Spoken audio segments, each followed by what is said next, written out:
송원재TV 시작합니다. 윤석열 대통령과 이재명의 회담, 이 회담을 갖는 데는 비공식 특사 라인이 가동이 됐다. 윤 대통령과 가까운 사람, 이재명과 가까운 사람, 이렇게 가까운 사람들끼리 특사로 활동을 했다라는 것이 확인이 됐습니다. 오늘 한국일보에서 단독 보도한 것입니다. 그러니까 함성득 경기대 교수입니다. 임혁백 고려대 교수입니다. 함성득 교수는 대통령학이라는 책을 지은 사람이고 윤 대통령과 가깝습니다. 임혁백은 지난번 총선에서 민주당의 공천관리위원장을 맡았던 이재명과 가까운 사이입니다. 함성득 교수와 임혁백 교수, 이 두 사람이 모두 고려대 교수를 지냈기 때문에 가까운 사이입니다. 그래서 특사로 활동을 한 것이다. 이제 영수회담을 하겠다라고 정해진 다음에 대통령실과 이재명의 비서실이 공식적으로 협의를 가진 것이다.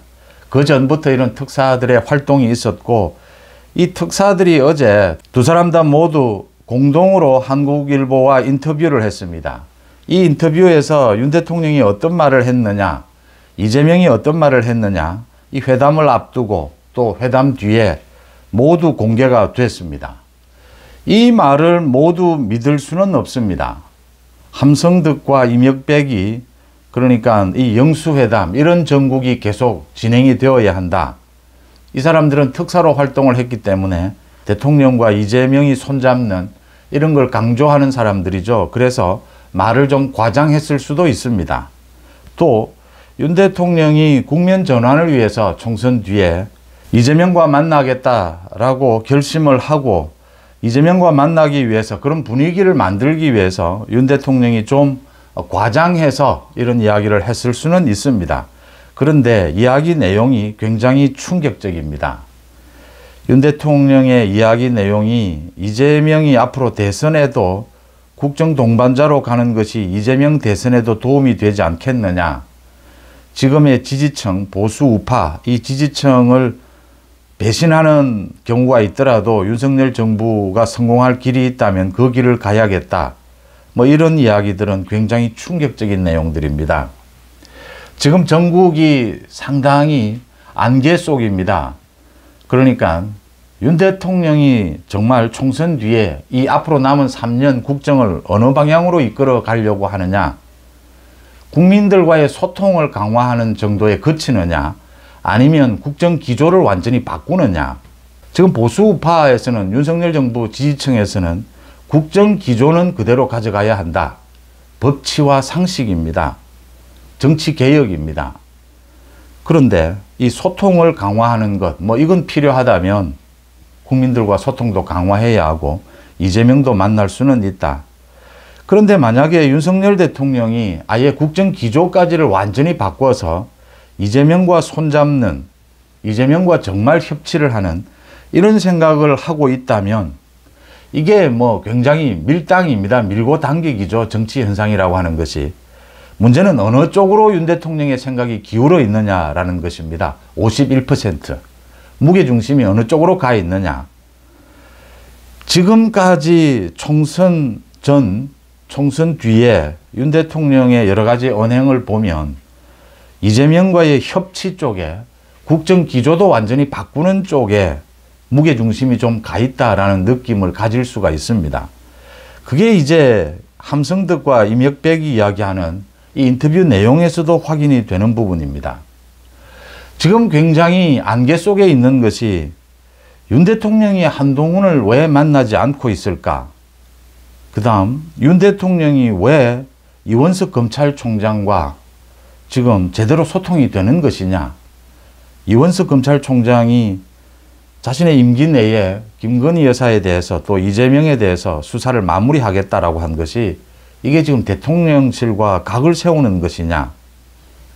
윤 대통령이 비서실장 인선을 했고 비서실 인사, 국무총리 인사를 앞두고 원희룡을 비롯해서 장제원 모두가 윤 대통령이 원하지 않은 부분도 있고, 지금 이 내용에도 나옵니다. 이재명이 거부한 부분도 있고, 원희룡은 안 된다. 뭐 원희룡, 장제원 모두 다 소위 이재명으로 보면 강성이었죠. 이재명을 공격하는 그동안. 그래서 이렇게 이재명에 대해서 전투력이 있는 사람들은 모두 뒤로 돌리고 당정 인사에서 윤 대통령이 인사에서도 이런 모습을 보여줬다. 이게 정확하게 뭘 의미하느냐라는 것입니다. 어느 쪽에 무게중심이 있느냐, 51%냐, 국정기조까지 바꾸느냐, 아니면 국정기조는 그대로 두고 국민들과의 소통만 바꾸느냐, 이재명과 정말 협치를 하는 것이냐, 이 부분입니다. 총선 과정에서 윤 대통령과 한동훈 위원장이 갈등을 빚었습니다. 또 총선 과정에서 윤 대통령과 이원석 검찰총장, 이 중앙지검장도 갈등을 빚었습니다. 윤 대통령과 한동훈의 갈등은 여러 가지 과정을 거치게 됩니다. 총선 전부터 윤 대통령이 홍준표에게 만나자라고 전화를 합니다. 홍준표는 지금은 할 이야기가 없다. 그 뒤에 만나자라고 해서 만나게 됩니다. 그리고 홍준표는 한동훈에게 입에 담을 수 없는 거의 욕설과 같은 이런 공격을 퍼붓습니다. 홍준표에게 윤 대통령이 무슨 이야기를 했을까? 총선 전에 윤 대통령이 한동훈에 대해서 굉장히 실망했다. 그러는 과정에서 홍준표와 통화를 했고 또 홍준표는 오세훈과 통화를 합니다. 오세훈과 통화를 하면서 홍준표가 오세훈과 무슨 이야기를 나눴길래 니는 가만히 있으래 하면서 홍준표가 한동훈을 공격합니다. 오세훈은 이걸 또 털어놓으면서 방송에서 털어놓으면서 이 홍준표의 정치적 감각은 못 따라가겠다 이렇게 또 너스레를 떱니다. 지금 이 사람들 사이에 무슨 내용들이 오고 간 것일까? 짐작이 되는 부분이죠. 한동훈을 비롯해서 원희룡 그동안 지난 2년 동안 이재명의 사법 리스크를 공격해왔고 총선에서 맞붙었던 이제 이런 사람들에 대해서 윤석열 대통령이 굉장히 상당히 이원석 검찰총장 마찬가지입니다. 검찰은 이런 부분이었습니다. 중앙지검에서 김건희 여사의 그 주가 조작 부분이라든지 이 가방 부분을 털고 가자. 어떤 형식이든지 조사를 해서 터는 것이 맞지 않느냐라는 것이었는데 총선 국면이었고 윤 대통령이 거부하는 입장이어서 이게 갈등이 빚어졌습니다. 중앙지검장이 사퇴를 하느냐, 검찰총장이 책임을 지느냐, 이런 갈등 이야기가 계속 나왔습니다. 지금 문재인에 대한 수사 부분도 윤 대통령이 좀 소극적이다라는 건 이미 알려져 있는 이야기입니다. 앞으로 이 문제를 어떻게 풀 것이냐가 여야를 통틀어서 가장 핵심적인 것들입니다. 지금 민주당에서는 계속 이제 대통령실과 검찰이 갈등을 빚고 있다. 대통령실이 윤 대통령이 한동훈은 완전히 버렸다. 이렇게 이간질을 하고 있습니다. 이 함성덕과 이명백이 이 특사로 활동을 하면서 윤 대통령과 이재명 사이에서 나왔던 이야기를 인터뷰를 모두 했습니다. 한국일보에 소개가 됐습니다. 모두 믿을 수는 없지만 일단 들어볼 필요는 있습니다. 이 두 사람이 이야기하는 것입니다. 윤 대통령과 이 대표 모두 영수회담의 필요성에는 진심이었다. 두 사람 다 모두 필요하다라고 느꼈다. 이 초심을 가지고 후속 회담을 이어갔으면 한다라고 이 두 사람은 희망도 이야기를 했습니다. 성공한 대통령이 되기 위해서 윤 대통령은 이 대표의 도움이 절실했기 때문이다. 윤 대통령은 아무리 좋은 정책이라도 야당과 국회의 도움 없이는 할 수 있는 게 없다. 위대한 업적을 남기기 위해서는 지지층도 때로는 배신해야 한다. 그 노무현 전 대통령이 자신의 지지층을 배신하고 배반하고 한미 FTA를 성사시킨 것, 또 이라크 파병을 결정한 것, 이런 예를 들었습니다. 그러면서 지금 보수우파 지지층에서 지난 2년 동안 이재명을 만나지 마라, 피의자는 만나서는 안 된다, 이렇게 강성 주장들을 해왔기 때문에 윤 대통령이 그동안 이재명을 만나지 않은 것이었다. 그런데 이제 총선이 지난 다음에 이제는 좀 바뀌어야 하겠다. 윤 대통령이 이런 말을 했다라고 하는 겁니다. 대선 때는 경쟁자였지만 이제는 더 이상 싸울 일이 없지 않느냐. 더 이상 경쟁자가 아니라 국정의 동반자다. 특히 윤 대통령 자신은 단임 대통령으로 끝나지 않느냐. 소모적 정쟁이 아니라 생산적 정치로 가면 이재명의 대선에도 도움이 될 것이다. 이런 이야기를 윤 대통령이 했다라고 하는 것입니다. 그래서 협치를 하면 윈윈 할 것이다. 이재명에 대한 수사는 문재인 정부 시절에 시작된 것이다. 윤 대통령 자신도 가족들이 모두 다 수사를 받았고 이렇게 고통을 같이 겪고 있다. 또 국무총리 후보 추천을 해달라. 이재명의 마음에 들지 않는 사람은 인선을 하지 않겠다. 이런 이야기까지를 윤 대통령이 했다라고 지금 함성득이 주장을 하고 있습니다. 그러면서 원희룡이 거론이 됐는데 이재명이 반대를 했다. 그 양평 고속도로 부분을 들어서 이재명이 반대를 했다. 윤 대통령이 또 영수회담을 잘 해서 앞으로 부부끼리 골프 회동도 하고 부부 동반 모임도 갖자. 이런 이야기를 했다라고 하는 것입니다. 그런데 이재명은 계속해서 국정 기조를 완전히 바꾸는 모습을 보여달라. 믿지 못하겠다. 그래서 영수회담에서 이재명이 15분 동안 자기 혼자 떠들고 또 비공개되는 데는 윤 대통령이 많이 이야기하는 이런 일들이 벌어졌다. 이재명은 또 이태원 참사와 최상병 순직에 연루가 된 내각과 대통령실 인사 책임 있는 조치를 해야 된다. 여기에 대해서는 아직 윤 대통령이 답을 내놓지 않았다. 또 이태원 참사 특별법 여야 합의해서 국회를 통과했는데 이재명이 이걸 가지고 이 영수회담 때 윤 대통령이 합의를 해 주었으면 훨씬 좋았지 않았겠느냐. 아쉽다라는 문자를 보냈다. 함성득에게 보냈다. 이런 것도 소개를 했습니다. 윤 대통령이 그때는 왜 밝히지 못하다가 여야 합의가 됐는데 사전에 그러니까 영수회담을 할 때 밝혔으면 좋았을 것을. 그리고 이 함성득과 이명백은 앞으로 영수회담이 계속되어야 한다. 첫 술에 배부를 수는 없다. 뭐 이런 이야기를 계속했습니다. 이 두 사람은 지금 영수회담 협치를 강조하고 있기 때문에 좀 과장했을 것이다 라고 생각할 수도 있습니다. 또 윤 대통령이 이재명과 만나기로 한 만큼 뭐 윤 대통령도 이재명에 대한 불신이 많지만 이재명도 윤 대통령에 대한 불신이 많다. 이 검찰 정국 뭐 이런 걸 내세우는 거죠. 검찰 독재라고 이야기를 하죠. 그래서 이런 불신을 풀기 위해서 윤 대통령이 좀 과장해서 이야기했을 수도 있다.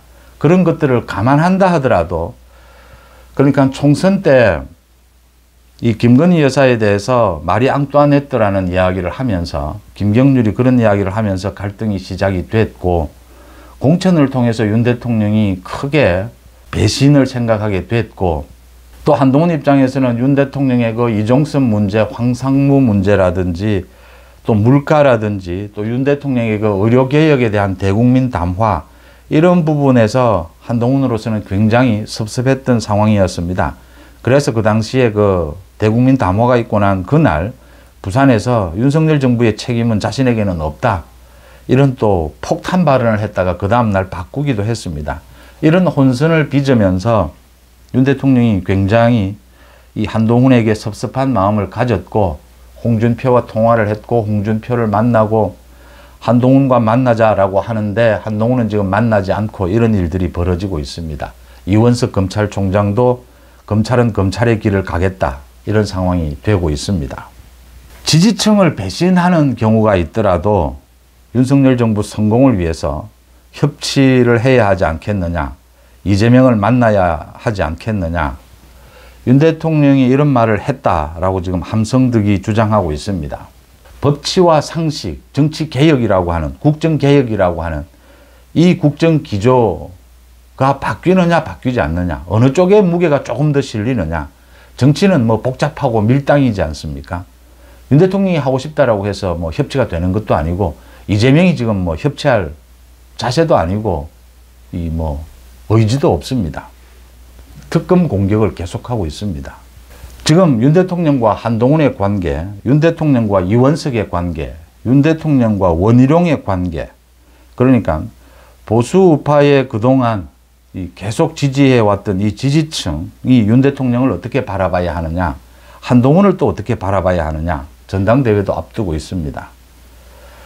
지금 보수 우파 총선에서 정말 고통스럽게 그 패배 이후에도 고통스러웠던 이 보수 우파 지지층에서는 윤 대통령과 한동훈 위원장, 이원석에도 많은 불만이 있지만 이원석까지, 검찰까지 모두 지금까지의 국정 기조를 지키고 다시 손을 잡아서 케미를 맞춰서 원희룡까지 마찬가지입니다.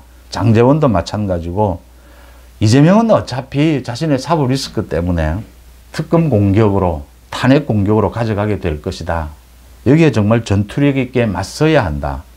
그러면서도 총선 이후에 이제 대화와 협치는 대국민 소통의 하나로서 국민들이 요구하는 것이니까 필요하면 대화하고 협치할 수 있는 데까지는 해야 한다. 이게 지금 보수 우파 지지층의 공통된 목소리입니다. 그런데 만약 지금까지처럼 윤 대통령이 조금이라도 더 국정기조를 아예 바꾸고 이재명과의 협치 쪽에 무게를 싣는다면 이렇게 되면 한동훈, 이원석 검찰, 원희룡 이 모든 문제들이 이제 완전히 달라지게 됩니다. 이제는 이원석이 검찰의 길을 가겠다. 한동훈 자신의 길을 가겠다.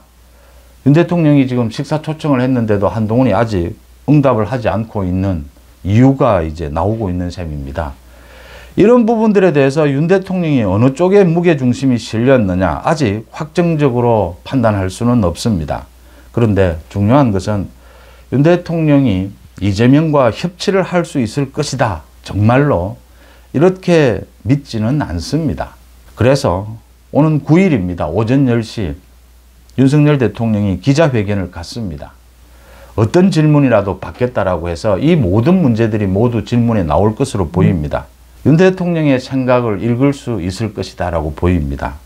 윤 대통령의 복잡한 생각이 읽히는 대목이고 윤 대통령이 이제는 이 총선 전 2년과는 달리 이제는 정치하는 대통령이 되겠다라고 했습니다. 이제는 어느 한 길로 갈 수는 없습니다. 그러니까 투트랙으로 가야 합니다. 대화도 하면서 국정기조도 지키는, 협치도 필요하면 하면서 가능하다면 국정기조는 지켜나가는 이런 좀 복잡한 투트랙으로 갈 수밖에 없습니다. 9일 윤 대통령의 기자회견을 지켜보면 이 부분이 상당히 분명해질 것이다 라고 보입니다. 그때까지는 이 지금 이원석 검찰과의 관계, 한동훈과의 관계, 원희룡 등 이 전통적인 지지층과의 관계 설정 이런 부분에 대해서는 섣불리 판단하지 않는 것이 옳다라고 보입니다. 가장 바람직한 것은 윤 대통령과 한동훈, 검찰, 지금 원희룡 모두 다시 손을 잡고 총선 전과는 다르겠지만 조화로운 모습을 보이는 것이 지금 보수 우파가 나아갈 길이 아니겠느냐라는 부분은 여전히 분명합니다. 송은재TV 마칩니다. 고맙습니다.